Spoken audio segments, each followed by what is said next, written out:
Good morning, everybody. Welcome to another Saturday morning edition of the College Football Show here on RotoGrinders. Just a couple weeks left of the regular season for you here. Rivalry week here on a holiday week in college football, as is tradition.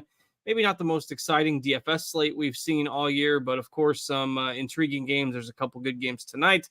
And we've got of course, premier showdown between Ohio State and Michigan starting here at 12 o'clock. With the winner set to take on powerhouse Iowa in the Big Ten championship game. But that will be next week. We've got to get through this week first. And we've got a nice little DFS slate to talk about.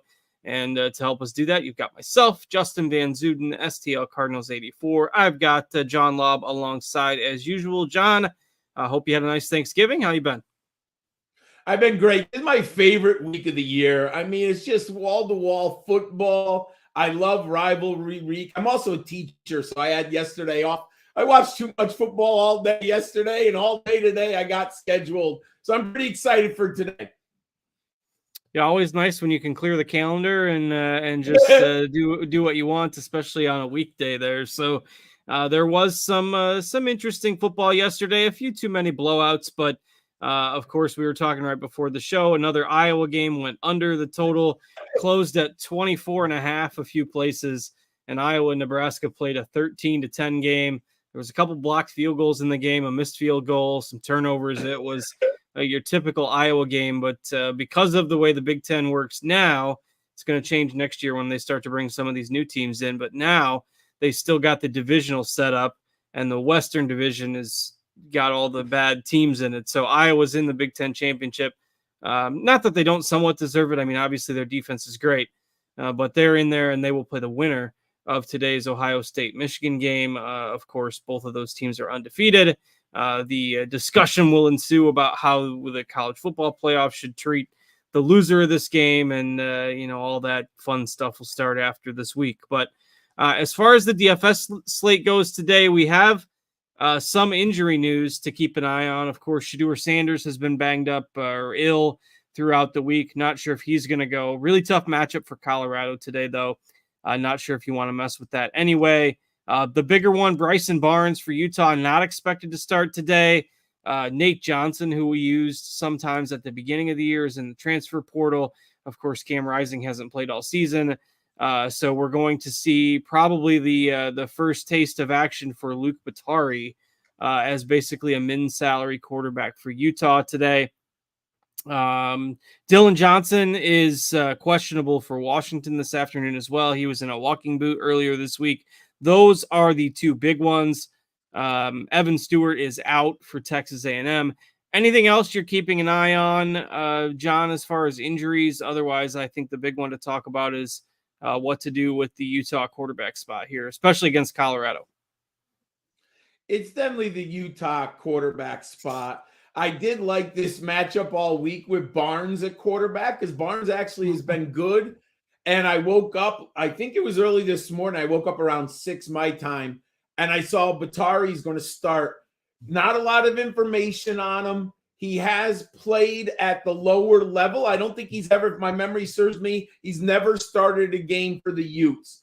So there's clearly risk right there, but he is bottom level price, 4,500.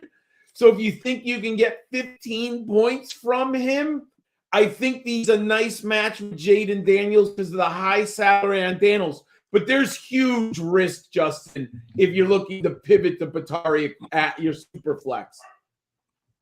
Yeah, I mean, the big kind of equalizer here is the matchup, I guess, against Colorado. If they were facing a tougher defense, I think people would be a little bit more nervous. But I think given the matchup, you're going to see a few more people go there. And we've got his ownership at about 24% right now. And I guess that leads us right into quarterback because basically, you've got two guys at the top in Daniels and Penix, and then you've got Batari all the way down there at 4,500. I mean, with that switch, would you feel more comfortable now? You feel more comfortable with Daniels and Batari, or say, do you go, Plumlee and Milton? Those combos are around the same salary total. That's a great question. So what I actually did is I have two lineups of my four. If you've been watching us all season, I play 4 cash game lineups in college fantasy football, and I use them in GPP too sometimes. But Jaden Daniels now with Batari, I like that kind of build because I was very off against Daniels early in the week because of the 11,000. I'm sorry, everyone, about my dog barking. I apologize for that. I like Daniels with Batari because the ceiling, Justin, I know it's narrow street and Texas A&M has a good defense, but we saw Daniels last week. He was in that game against Georgia State throwing 40-yard touchdown passes to Malik Neighbors in the fourth quarter. I mean, they are clearly trying to jam those statistics into Jaden Daniels' pocket so that he gets an invite to New York and possibly win the Heisman. Texas A&M, we know Jimbo's gone. I know the defense is good, but are they still going to play? LSU's home. So I love Daniels and Batari. All you need is 15 points because Daniels should get 40 to 45 today. So I like that combo. Yeah, I mean, I do too. And to your point there, I just looked on DraftKings at the Heisman odds. Bo Nix is minus 125 at the moment. Jaden Daniels is plus 110. Penix is plus 800. Marvin Harrison is plus 6,000. And everybody else is basically a non-starter at this point. So, Daniels, they are going to try to get those numbers. LSU's projected for somewhere in the vicinity of 40 points today. We've seen him run. I know he's 11K. And Penix, I think, is a nice, GPP option as well. Washington's projected for 41 points. That defense hasn't been quite as good lately, so I think Washington State can score maybe just enough to keep that game competitive. But if you're going anywhere near the top, Milroe, yeah, he's been running a little bit more as well, but not enough of a discount there for me. Not interested in Sanders, even if he plays. McCarthy, Jack Plummer, just not interested in those guys today. I think you're either going up for one of the top two, or you're settling with kind of that mid-range combo type that I just discussed before that. So if you feel comfortable with Batari, that's going to give you a little bit more access to one of those top-end quarterbacks, with Daniels being the guy that obviously projects through the roof as usual today. All right, so let's talk about go ahead. No, I just think Penix is the interesting GPP pivot if you want to go. I don't like Penix in cash. I'm a little concerned about his floor, and that's a rivalry game. And Washington State, Washington could be good. I'm just worried in cash games, but I love him. Look at our ownership is at 7% compared to Daniels at 32%. I'll take Penix in a GPP all day long at less than 10%.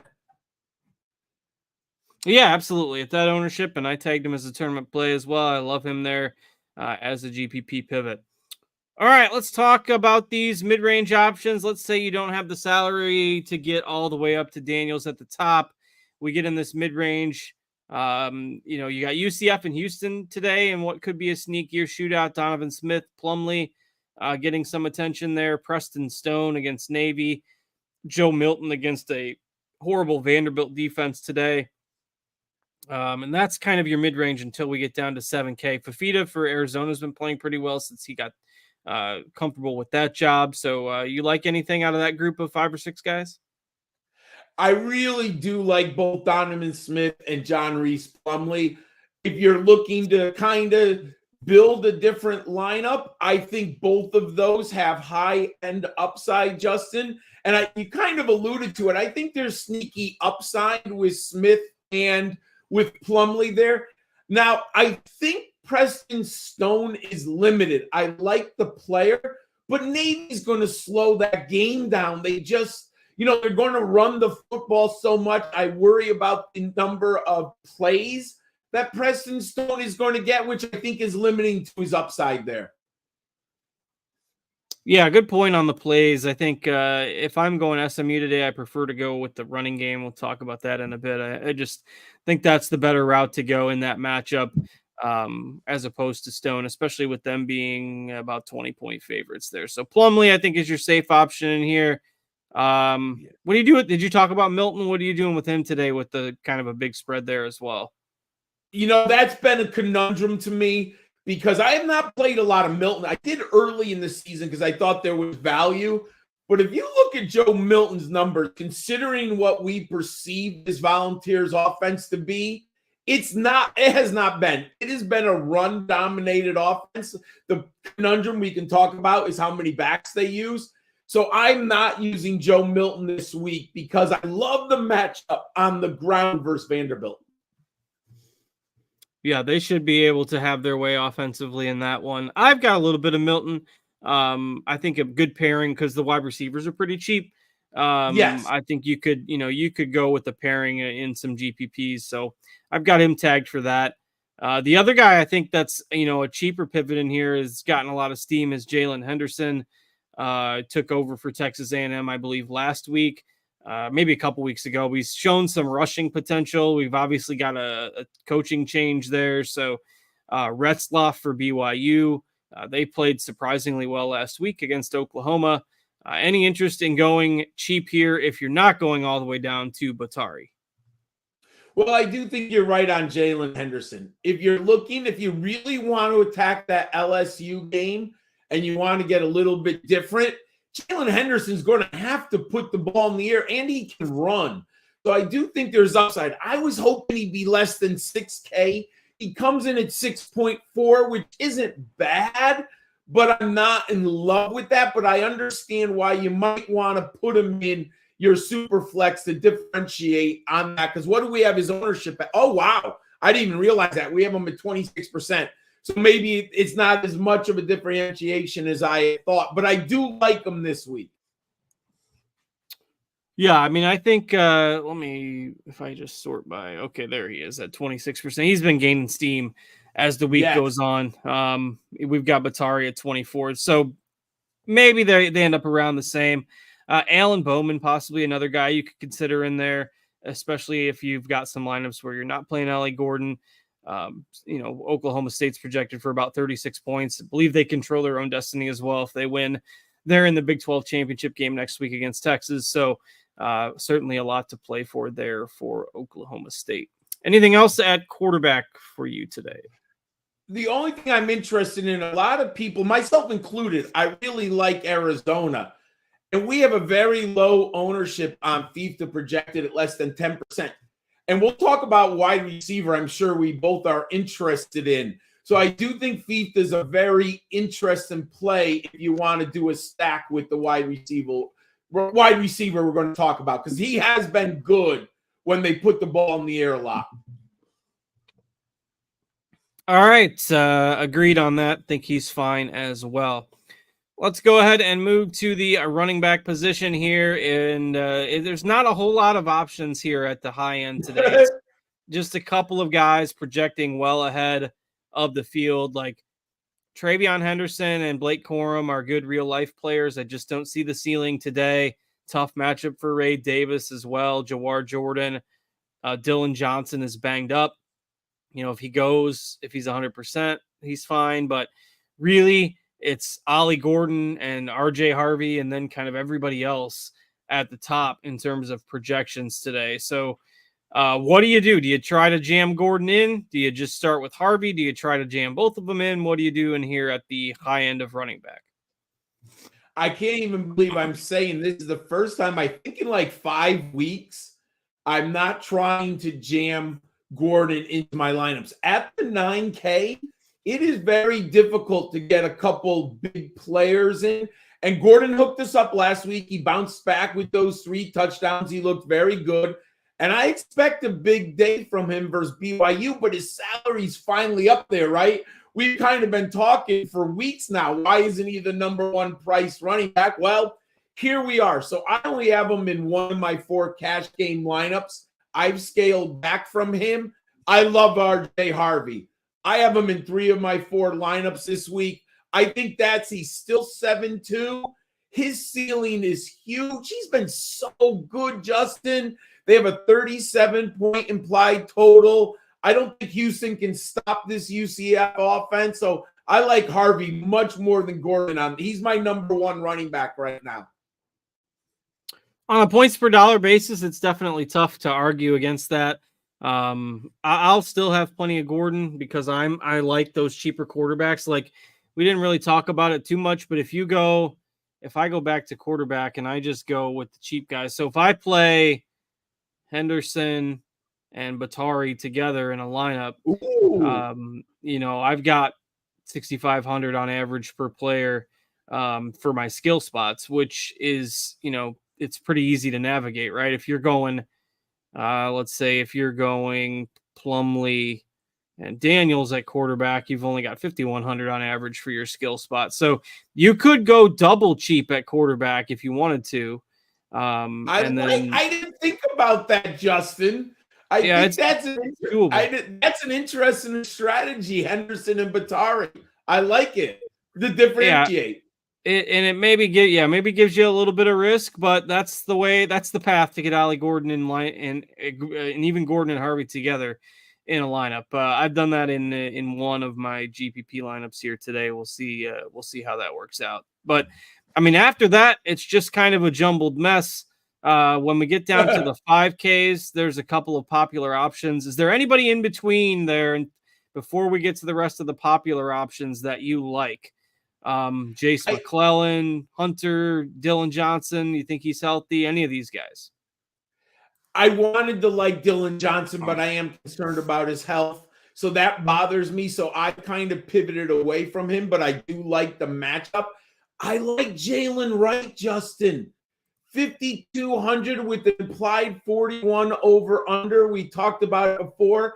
He leads the Volunteers with 938 yards rushing. Unfortunately, he's only scored 4 times, and he's not a big pass catcher, but we do have a game against Alabama where he had 7 receptions, and there's a lot of games with 3 or 2 receptions on the slate.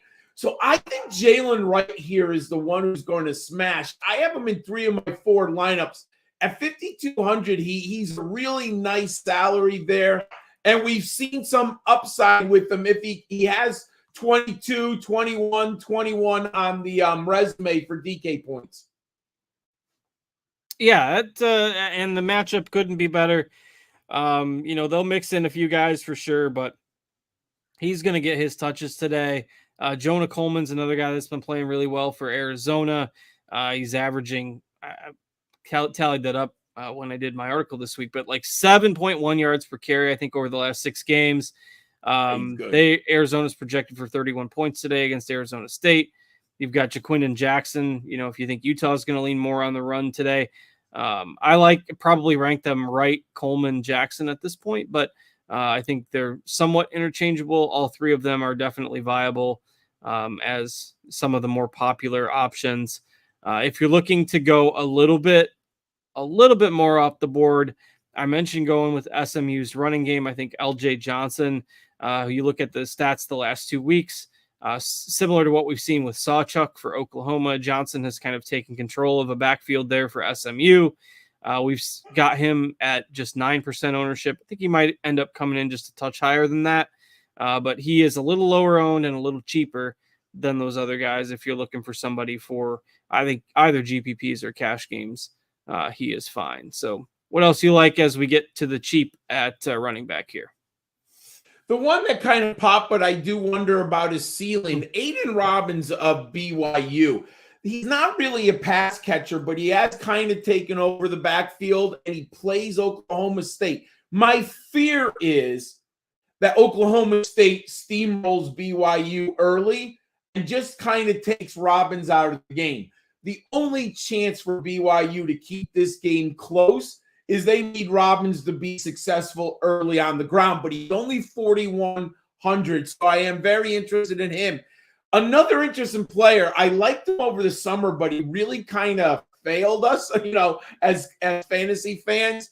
But Rodney Hampton of Pittsburgh, he's actually been pretty good. Last week, he had a 23-point game against BC.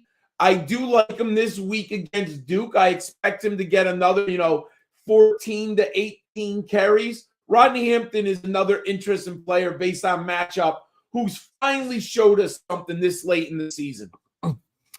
Yeah, a couple other guys that we've got decent projection point per dollar on Jabari Small. You mentioned, if we like the Tennessee running game, Small has certainly been the secondary option there this year, but he is basically min salary, and that could be a blowout. So I'm okay with that. I personally am not quite as high on him as our projections are, but I certainly think he's okay if you are absolutely desperate for somebody as a punt.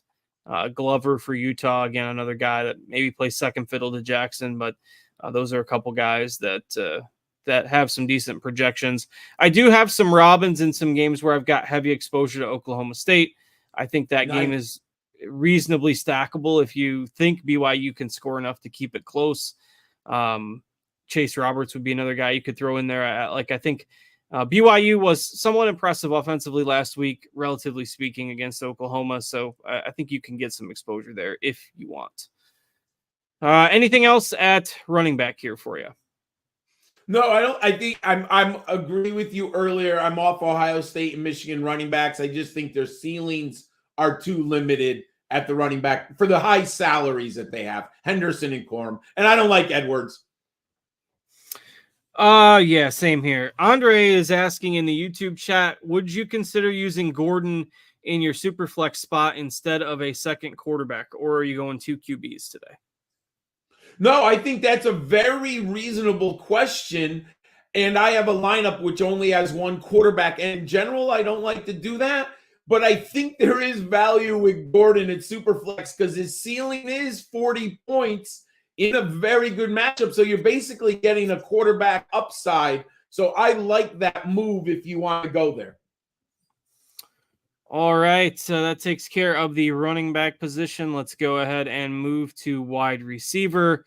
We haven't seen salaries like this on high-end receivers much of the year. Malik Neighbors is $9,600, which is just super difficult to fit into your lineups. But you look at the last 4 weeks, 8 for 140 and 2. John mentioned at the top of the show, he's putting up numbers even in garbage time against Georgia State last week. 6 for 132, 10 for 171 and a touchdown, 4 for 121 and 2 touchdowns. Neighbors has just been a machine this year, but he's 9,600. I mean, that's tough. That's tough to fit today. Yeah, I mean, I really tried to sit down and do a Jaden Daniels and Malik Neighbors stack. And boy, I just can't fill the lineup like that. It just really limits what you can do. And I have a hard time paying for a wide receiver that price, Justin, if I can't put him with the quarterback. Like when I'm going the super stud wide receiver, I really want to build it with the quarterback. I just can't do it at 9.6. Even though the ceiling's there, I think it just limits your roster build too much. I agree. I haven't been able to do it either. It's really difficult today to make that work. And we've only got Neighbors at 11%. I mean, that's probably his lowest projected ownership of the year. I think Adunze at 8,500 is more gettable, and that's why in GPPs I have a little bit more Penix, because I think the Penix-Odunze combo is just easier to get than the Daniels-Neighbors combo. Not that I don't like Daniels and Neighbors, it's just tough to fit. So, you got Marvin Harrison in here, obviously, but tough matchup today. Brian Thomas for LSU, also expensive. So that's where it gets down to McMillan for Arizona, who we hinted at a little bit earlier at 7K.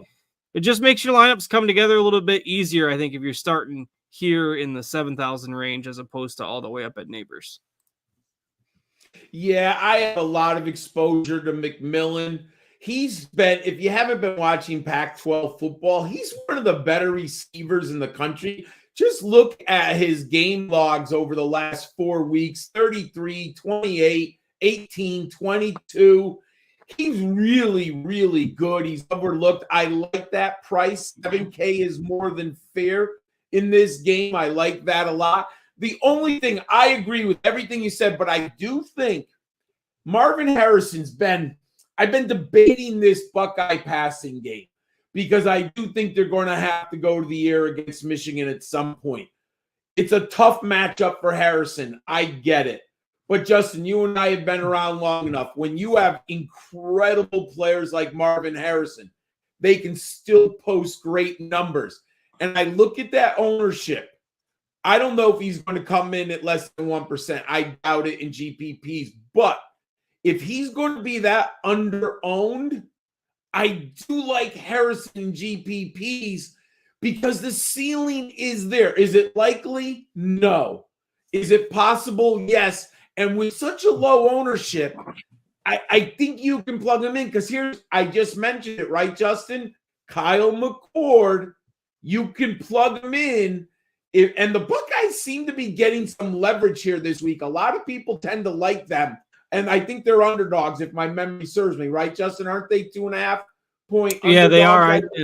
I did put that on our scores and odds platform this morning. So I did bet Ohio State at plus 3.5 this morning. So, I took the full field goal there. I think, now that they're healthy. Like, nobody talks about Ohio State. Everybody talks about Michigan because of the scandal and the media and all this stuff. Like, Ohio State hasn't given up 20 points in a game all season. I know they haven't played the most difficult schedule, but they dominated Penn State defensively. And all year, right? Every week we've been talking about some of their skill guys being hurt. Now Igbuka's finally back. Outside of Mayan Williams, the running backs are healthy.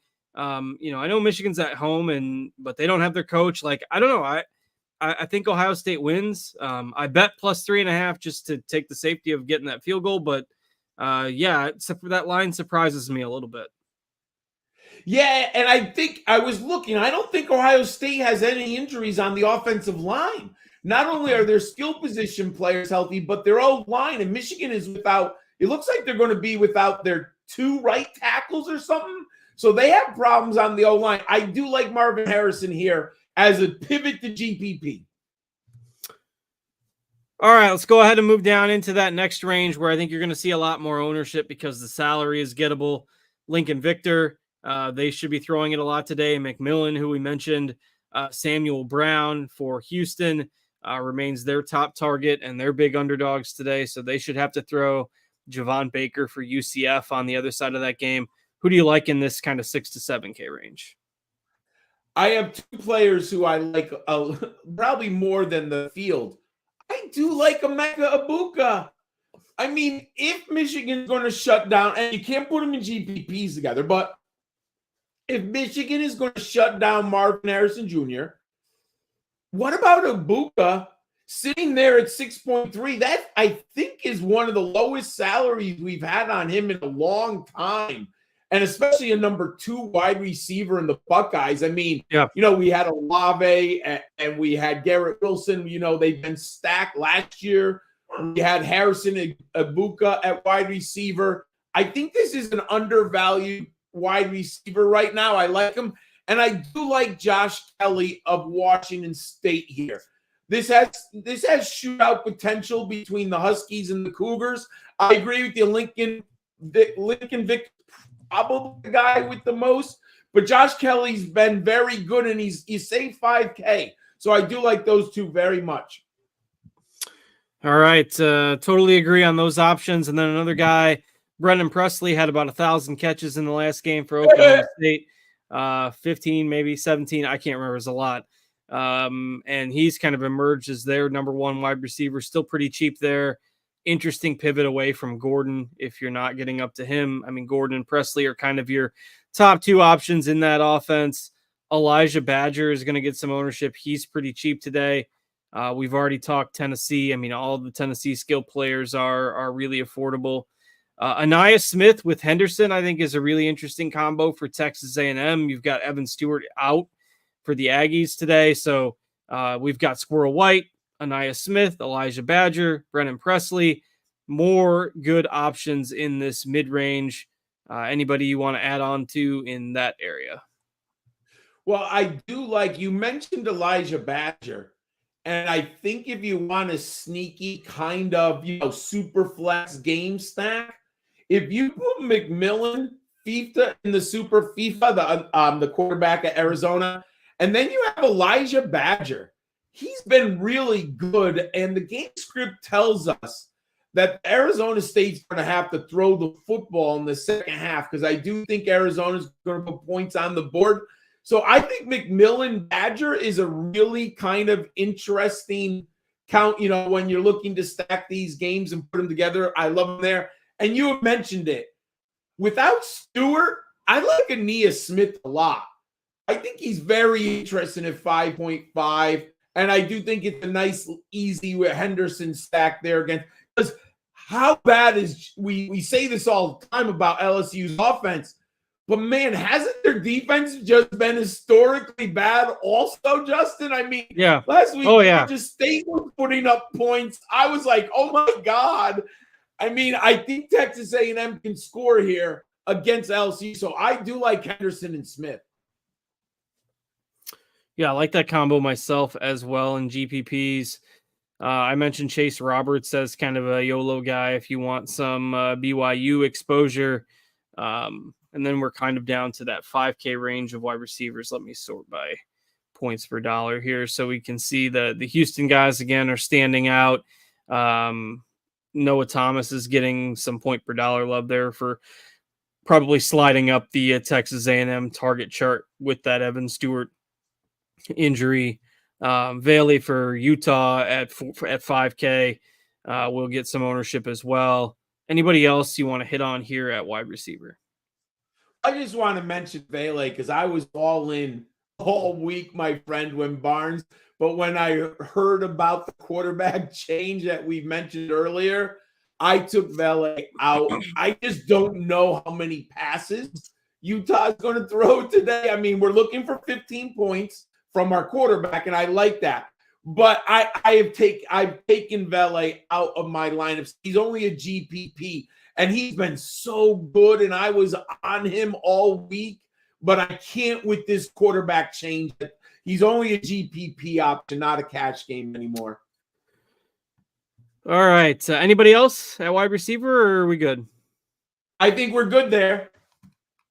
All right. Before we pivot over and talk about FanDuel a little bit, again, the time of the show where we always go through John's Fantastic Four plays for DraftKings for the week. For those of you that might be just catching up on everything, getting to know the guys that you want to have in your lineups today. So, John, who you got? All right, for the Fantastic Four this week, you can plug it into our great optimizer on RotoGrinders. And I'm going to the top. I know it's a little risky, but I'm putting Jaden Daniels in 3 of my 4 cash game lineups. You can make a decent lineup around Daniels this week. So I got Jaden Daniels at quarterback. I mentioned it earlier. I love RJ Harvey. I just think he's in a great spot this week to smash. He's at a very good salary. You hinted at it earlier. Brennan Presley is my guy this week at wide receiver, 5.9. I have him in my Fantastic Four. He had 19 targets. I believe in my memory serves me 15 receptions and 19 targets last week. I do think Oklahoma State's going to put up a lot of points. So I like Presley in this game. And I need one salary saver. So I have LJ Johnson of SMU into all my lineups against Navy. I think they're going to run the ball. He's had back-to-back games with over 100 points. And we have an implied total of 32.5 at home for the Mustangs. So I like LJ Johnson. That's my Fantastic Four. Plug it into our optimizer and see what you get. I love those 4 plays. All right, that's good stuff. And that wraps up DraftKings discussion here. We'll go over and talk about FanDuel a little bit. Let's see. I will get to check in on some questions that we have on the chat. Brandon Furlow saying that Elijah Badger is out. I have not seen anything related to that, so I don't know. Again, don't freak out. Always tough to know if that's just somebody messing around, which is not advisable in the YouTube chat. Please don't do that, but I will work to confirm that. That's correct. So let's see. That has been reported by 247 Sports Reporter for Arizona State. Actually just came out while we were on the air. So as opposed to me saying, watch what you say in the chat. Thank you, Brandon, for passing that along. Thank you, Brandon. So, yeah, I mean, that changes things. Obviously, he was going to be a nice salary relief source there for some on DraftKings. So, there's plenty of guys. The good news is there's plenty of guys kind of around that price. So, just Yes. pivot to one of the others. And so a few others followed up by confirming that news as well. So, all right, let's see. All right, good for now. FanDuel, let's talk about that. They've got some of the later games on their slate. Mentioned some good ones tonight. We've got Florida State, Florida, rivalry game there. Clemson, South Carolina, North Carolina State, Georgia and Georgia Tech. I mean, all, again, rivalry week. So some added games on the FanDuel slate where Jaden Daniels is $13K over there. Just tough with that salary. Not a whole lot of differences, I mean, relatively speaking. But thoughts on quarterbacks over on FanDuel today?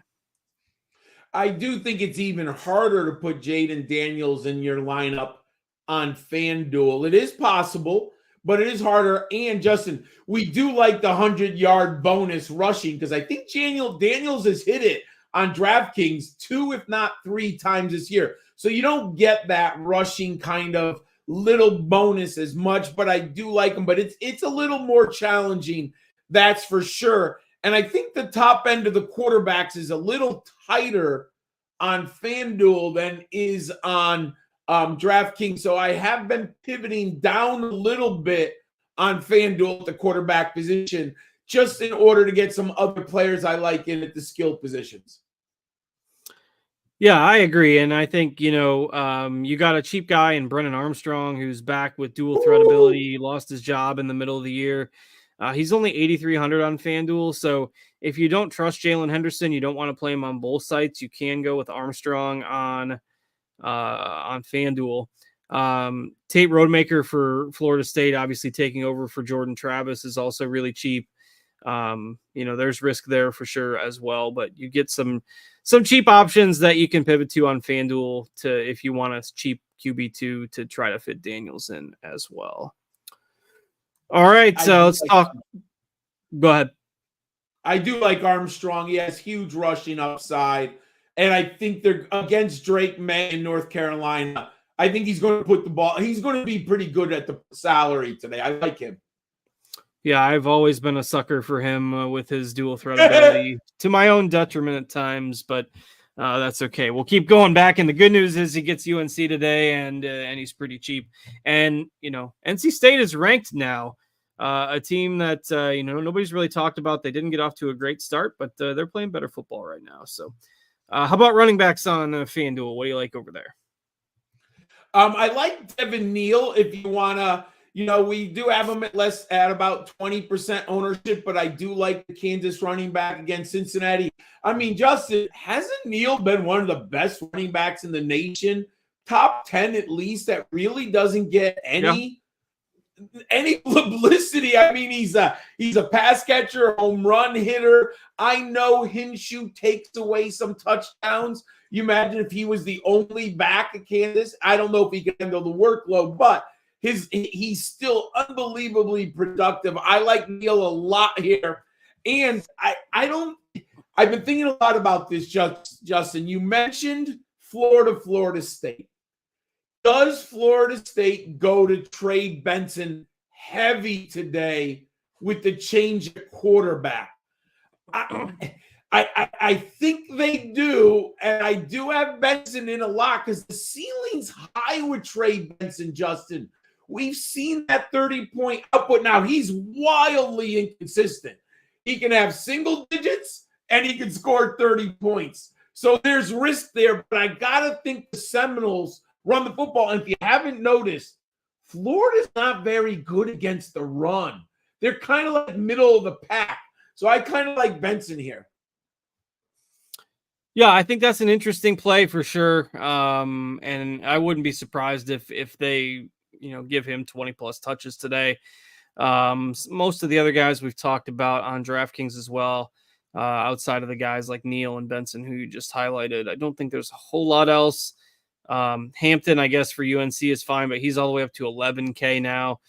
Corey Kiner for Cincinnati, I think, is nice as a value option at 7,100 if you need to go down there. But you've got plenty of options in that range as well.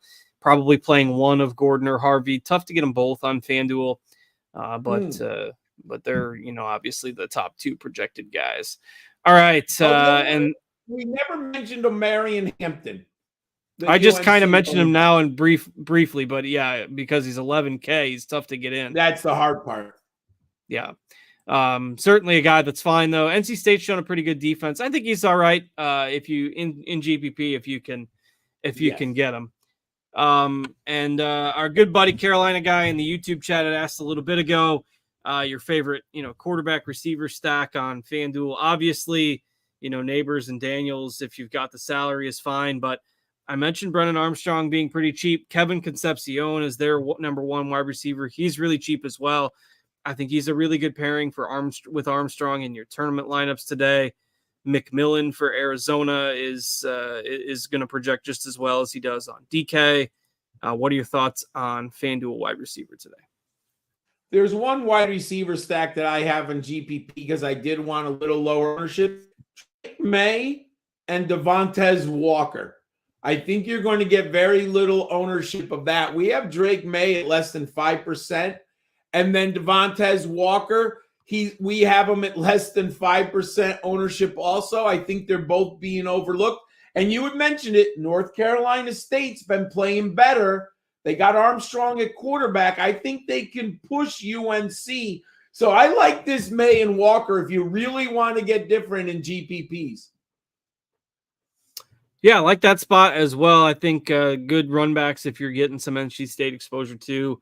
I think given the salaries, that game is one you can target on FanDuel. So, all right, I'm checking for additional news. I don't see anything right now.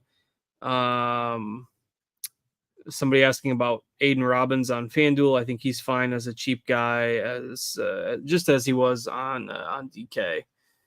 Josh Gillum asking who is the Utah quarterback expected to start. Yes, it's Luke Batari. He is expected to go basically min salary on DraftKings today. Josh is saying that Jaden Rashada won't start because he was late to a team meeting. I have not verified that yet either.